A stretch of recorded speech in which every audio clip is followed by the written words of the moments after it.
శ్రీమాత్రే నమః. ఈరోజు కార్తీక పురాణం 2వ అధ్యాయం తెలుసుకుందాం. దీనిలో ఏం తెలియచేస్తున్నారు అంటే కార్తీక సోమవార వ్రతము దానివల్ల కలుగు సత్ఫలితముల గురించి వశిష్ఠ మహర్షి జనక మహారాజుతో చెప్తున్నారు. ఏమని చెప్తున్నారు అంటే, ఓ జనక మహారాజా, కార్తీక మహత్యమును వినుట వలన మనోవాక్కాయముల వల్ల చేయబడిన పాపమంతయు నశించును. కార్తీక మాసం నందు శివప్రీతిగా సోమవారం వ్రతం చేయువాడు కైలాసం పొందును. కార్తీక సోమవారం నాడు స్నానము గాని దానము గాని జపము గాని చేసిన వారు 1000 అశ్వమేధ యాగములు చేయుట వలన కలుగు ఫలమును పొందుదురు. కార్తీక మాసమందు ఉపవాసము, ఏకభుక్తము, రాత్రి భోజనము, అయాచిత భోజనము, స్నానము, తిలాదానము ఆ 6ను ఉపవాస సమానములు. శక్తి గలవారు ఉపవాసం చేయవలను, శక్తి లేనివారు రాత్రి భోజన నియమము చేయవలను. అందుకు శక్తి లేనివారు ఛాయానక్తము అంటే సూర్యాస్తమయ సమయమున భోజనం చేయవలను. అందుకును శక్తి లేనివారు బ్రాహ్మణులను భోజనమునకు పిలిచి వారితో కలిసి పగలే భోజనం చేయవలను. స్త్రీ పురుషులు ఎవరినైనాను కార్తీక సోమవారం నాడు యథావిధిగా ఉపవాసం చేసి శివపూజ చేసిన శివలోకము పొందును. స్త్రీ పురుషులెవరైనా కార్తీక సోమవారం నాడు ఉపవాసం ఉండి రాత్రి నక్షత్రములు చూసిన పిమ్మట భోజనం చేసిన వారి పాపములన్నీ నశించును. కార్తీక సోమవారం నాడు శివలింగమునకు అభిషేకమును పూజను చేసి రాత్రి భోజనం చేయవారు శివునికి ఇష్టమైన వారగుదును. ఇందుకు సంబంధించిన కథ ఒకటి చెప్పెదను వినుము. కాశ్మీరు దేశంలో ఒక పురోహితుడుండును.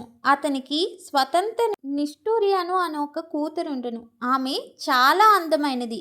ఆమె దుష్ప్రవర్తనకు అసహ్యపడి అత్తామామలు తల్లిదండ్రులు ఇంటి నుండి వెడలగొట్టేరి. స్వతంత్ర నిష్ఠూరి భర్త మిత్రశర్మ. అతడు సౌరాష్ట్ర దేశస్థుడు, వేదాంగ పారంగతుడు, సదాచారవంతుడు, సత్యం తప్పనివాడు. భర్త ఇన్ని సద్గుణములు గలవాడైనను స్వతంత్ర నిష్ఠూరి అతనిని నిత్యం తిట్టి కొట్టి బాధించుచుండేది. ఇట్లు భార్య వలన అనేక కష్టములు పొందుచున్నాను. మిత్రశర్మ గృహస్థ ధర్మముపై గల కోరిక వలన భార్యను విడవలేక ఆమెతో కాపురం చేయుచుండెను. ఆమె పరపురుషులతో విచ్చలవిడిగా తిరుగుటకు భర్త అడ్డు వస్తున్నాడని తలచి రంకుమ గల ప్రోత్సాహముపై ఒకనాడు రాత్రి గాఢ నిద్రలోనున్న భర్త తలపైనొక బండరాయితో కొట్టగా అతడు తక్షణమే మరణించును. అంతటా ఆ కర్కస భర్త శవమును తీసుకొని పోయి ఒక పాడు నూతిలో పడవేసి పూర్వము కంటే స్వేచ్ఛగా పరపురుషులను కూడి ఆనందించుచుండును. అంతేగాక పతివ్రతలగు స్త్రీలను పాడు చేసి వ్యభిచారం జరిపించుచుండెను. పరనింద చేయుచు దైవద్వేషము కలిగి వర్తించుచుండెను. అది ఒక్కనాడైనను విష్ణు పాదార విందములను ధ్యానించలేదు, హరి కథలనైనను వినలేదు. క్రమముగా కర్కస యవ్వనం నశించి ముసలదైనది. దానికొక వ్రణం పుట్టినది. ఆ వ్రణమునకు పురుగులు దుర్గంధం కలిగినవి. కర్కస ఆ వ్రణంతో చాలా బాధపడి తుదకు మరణించింది. అట్లు మరణించిన కర్కసను యమదూతలు పాశముల చేత కట్టి యమధర్మరాజు వద్దకు తిట్టుచు కొట్టుచు తీసుకొని పోయిరి. యముని ఆజ్ఞను అనుసరించి దూతలామును మండుచున్న ఇనుప స్తంభం వద్దకు ఈడ్చుకొని పోయి ఆ స్తంభమును ఆలింగమును చేసుకోమనిరి. తరువాత యమదూతలు కర్కసను కొట్టి తిట్టి కుంభీపాక నరకమందు వేసి బాధించిరి. ఈ విధంగా కర్కస చిరకాలము నరకమందు అనేక శిక్షలు అనుభవించి తుదకు భూమి యందు కుక్క జన్మ పొందును. అది 15 సార్లు కుక్కగా జన్మించింది. 15వ సారి అది ఒక కళింగ బ్రాహ్మణుని ఇంటిలో కుక్కై పుట్టినది. అట్లు పుట్టి ఇంటింటికి తిరుగుచుండేది. సోమవార వ్రత మహత్యం వలన కుక్కకు కైలాస ప్రాప్తి. ఆ కళింగ బ్రాహ్మణుడు కార్తీక మాసం నందు సోమవారం నాడు పగలంతయు ఉపవాసం చేసి తన గృహంబున శివలింగమునకు అభిషేకము పూజాదులు చేసి నక్షత్రములను చూచి లోనికేగి దేవ నివేదన జరిపి తరువాత బలిదానము కొరకు బయటకు పోయి భూమిపై బలిని ఉంచి కాళ్ళు కడుక్కొని ఆచమనం చేసి ఇంటిలోనికి పోయెను.